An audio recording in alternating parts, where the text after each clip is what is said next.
Hey, everybody. Welcome to the Blue Heart Podcast. I'm your host, Lieutenant Joe Pangaro. So, in the next couple of episodes, there's some interesting topics. So, I'm glad you're here. We do have a new sponsor I wanted to tell you about. Now, sponsors are important. You say, what do I have to hear about these sponsors?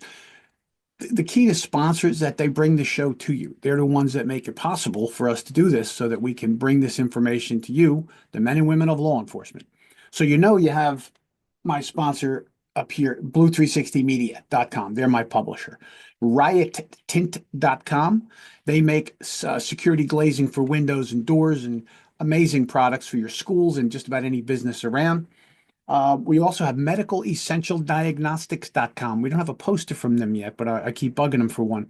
Medicalessentialdiagnostics.com. They provide health screenings for you and two members of your family in New Jersey to make sure you're okay. And our new sponsor, I'm going to show you a picture of what it is. Um, let's see. So you can see that. All right. So what it is Doobie. And I don't mean Doobie like Doobie from our narcotics days. Doobie, Dubby. They are energy drinks. Very interesting. They have all kinds of products for you and this and that to, keep you away. All you health guys and girls that are out there into the health. Apparently, it's very good energy drink compared to all the other ones that are out there. So take a look. If you use this code that's on the screen right there, you get a discount. So they really love law enforcement. They want everybody to be happy with law enforcement. So they came on here. So they're here to help us, right? So that's what I wanted to show you. That's our new sponsor. All right. So what are we going to talk about today? So in the past, all of this material kind of links together one way or another when I teach, right? Because in my classes, when I teach, whether I'm teaching criminal investigation or interview techniques or liquor license investigations or any of the multiple things that we teach at Pangaro training, the things that come together is that the skill sets for each one of those things are basically the same. Conducting a quality investigation involves a lot of the same things, only we use them in different ways and we ask different questions depending on what we're investigating. So if you go back in time, look at a couple of previous episodes, you want to go back and you want to look at the one about interviewing, and you want to look at the one specifically about want crimes, need crimes, and drive crimes, right? This is important because the more we delineate and understand what it is we're looking at, what's in front of us, is the crime that was committed, it is a want need crime that the person wanted something, right? They just had a desire for money or for drugs or for your stereo system or whatever. Or is it a drive that they can't control, something that's out of control, a serial rapist, a serial killer, these kind of people that thought they may put it off for a little bit, but it's constantly there speaking in their ear, telling them to do things, right? And we've talked about that at length. Now, in my book over here, the investigation, all right, from Blue 360 Media. I talk about that a lot because a lot of the things that we talk about here on the show are all in that book, right? It's about helping you, whether you're a patrol officer, a detective, investigator, supervisor. We're all investigating constantly. That's our job, right? So the one thing that I talk about when it comes to want crimes and drive crimes is the psychological things that separate us. And for many of you know who've listened to me lecture, you've read my books, you've read other stuff, is that we got to understand that the psychosexual component to being a human being, right? When that is bastardized and that sex drive is twisted, it can lead to crimes, right? A sexual assault is about violence. It's not about sex, basically. It's about having control over someone. Well, when we look at that, I was just teaching the other day. I was teaching an interview class, Advanced Street Interview, it's called. It's a one-day class for patrol officers, street detectives, and it's interview techniques. And I explain want crimes and drive crimes. And just as a refresher to you, a want crime is when somebody wants something. They need something. They need money for their drug habit. They need money for booze. They need money for gambling. They need money for their girlfriend or boyfriend, whatever. They have it. But if they see a cop car, maybe I won't do that burglary. Maybe I won't do that strong arm robbery because, I don't need to go to jail. They just want something, and the answer is to commit a crime to get it. A drive crime, on the other hand, is pushed by that deep-rooted thing inside of us that's governed by our thoughts and our feelings. And this is where the psychosexual component of drive when it's twisted, can lead to some horrific crimes. So I was talking to these officers about investigating these things, and it's clear that the first thing you need to do is decide, what do you have? Do I have a want crime or a drive crime? If I have a want crime, I'm going to ask different questions because the motivation of the suspect is different. If it's a drive crime, I'm going to ask different questions there because I can activate that drive. I can push the drive to get them to react. So I see body language and all that kind of stuff. That's the book. The Interview. That's the one you want to get over there so you understand all these things. So I wrote a couple of articles because I was talking in this class about a serial rapist that I investigated and the serial criminals that I have come across in my time. And I haven't arrested a serial murderer, but I have arrested serial burglars, serial rapists, people, serial robbers that do things over and over. The difference is the psychosexual component of a serial killer is very, very interesting. And when I was teaching in this course, I was trying to explain to these officers how you will ask different questions depending on who you have. So that's why you want to separate it, who you got in front of you. And I told them, in my career, I came across a woman who was uh, she was a prostitute, and she was picked up by a John, and we found her body weeks later in the Pine Barrens of New Jersey. She'd been brutalized, cut, burned, her sex organs cut out of her body. That is not just a regular guy who had a bad day. This is a serial psychosexual criminal, and he was driving through my town because he picked up this girl in my town, murdered her, brutalized her, and left her in the woods. And there was another case when I was a kid, I think I was 13 or 14, a couple miles down the road from here, there's an apartment complex and a young woman there. A guy broke into her apartment in the morning. She was pregnant and he murdered her and he cut the baby out of her and left her there dead and left the baby. And it was a horrific thing. I remember as a kid how horrifying that was. This is not just a regular guy who broke in and wanted to steal things or decided I have opportunity, I'll have sex with this girl. He brutalized her, physically hurt her, did horrific things to her body, right? That's not a regular person. So imagine you're talking to that person. You're going to have to talk about different things. So understanding who you're dealing with is of importance. Well, what came up in this conversation, and it was a group of about 18 officers, and I think there was two detectives in the class who had been detectives about a year and a half or so, and all the rest were patrol officers with between a year and maybe 4 or 5 years of experience. And as we're talking to them, they were very, very interested in, as I broke these cases down and I talked about, how do you identify the person that you have? What is it that drives them? What questions could you ask? And one guy raises his hand. He goes, Lieutenant, he goes, this is amazing. And I love being a cop. He goes, but what's the chances I'm ever going to come across a serial killer or anything like that? Really? I said, well, there was a serial killer in the town where I was growing up when I was a kid. And I went past those apartments all the time on my school bus. I rode my bike up and down that street. And who knew that there would be a serial killer or a crazy killer in there, right? Some psycho killer. And then as a cop, this woman who was murdered and was brutalized, this prostitute, I had arrested her the week before she disappeared. Right? Everybody in our department knew her. She was out on the street all the time flagging cars down. She was intoxicated and high. We all knew her and interacted with her. And who would know that a psychotic killer would come riding down our street in our town and pick her up and do such a horrible thing to her? It's not the first time, it's not the last. We just don't know who the other victims are. Because somebody, the first time out of the box, does not murder and cut the sexual organs out of a person, right? So this officer asking that question, saying, what's the chances? You never know is the answer. Doesn't matter where you're working, in a bucolic little city, little town in Connecticut, or if you're in a metropolis like New York, Los Angeles, or one of our big cities, or any place in between. These people are out there. They come through our towns. Sometimes they strike in our towns. Sometimes we don't even know that they've been in our town, and they could have maybe struck. So you never know what you're going to come across, is my point. And you have to be curious about this. You have to think about this stuff. You have to consider it.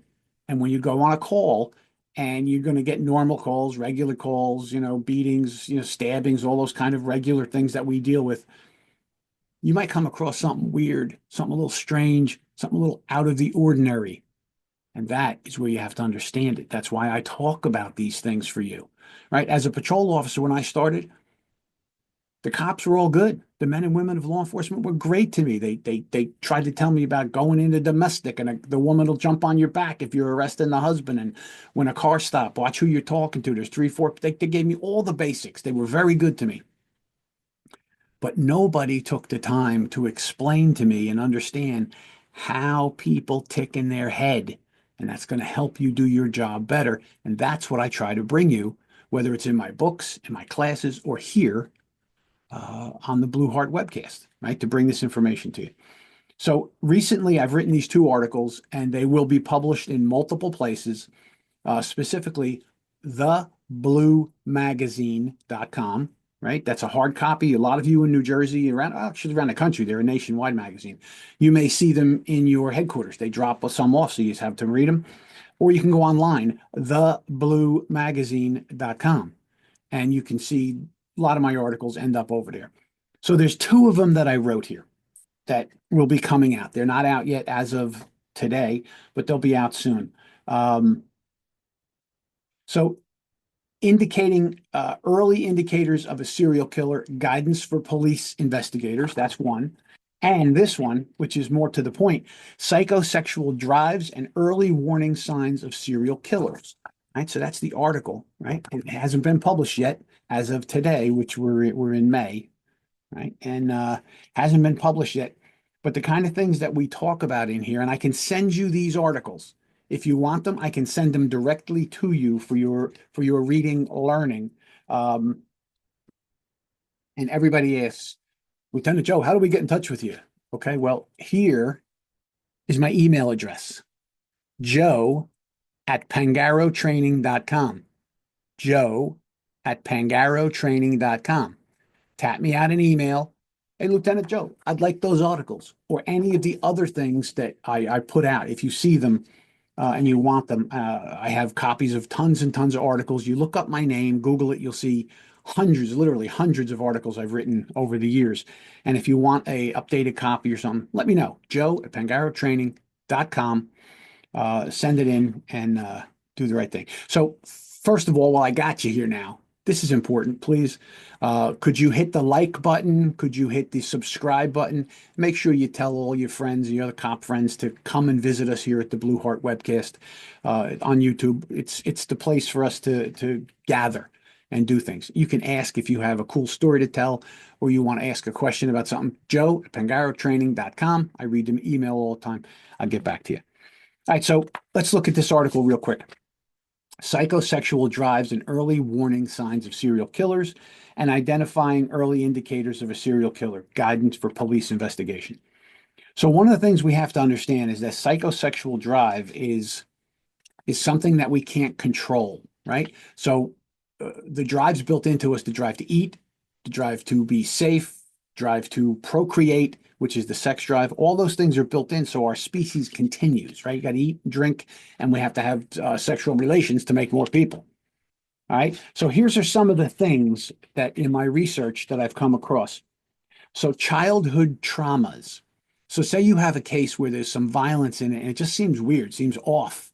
It seems different for a young person or, somebody along the way.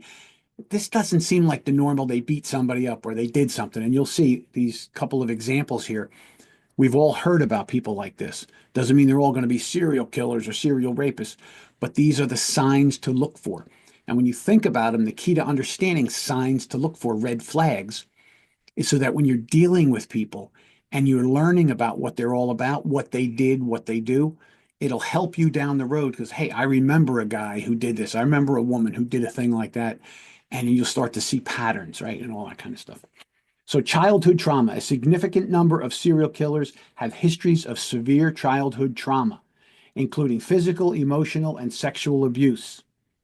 These experiences often lead to profound sense of powerlessness and anger, which later manifests as violent impulses. All right. So what do we talk about? Sex assault is not really about the sex. It's about the violence. It's about the power you have over someone else's body, right? There's very few things more powerful you can have over someone than I am going to violate your body against your will, or I'm going to kill you and violate your body. Those are two very powerful things.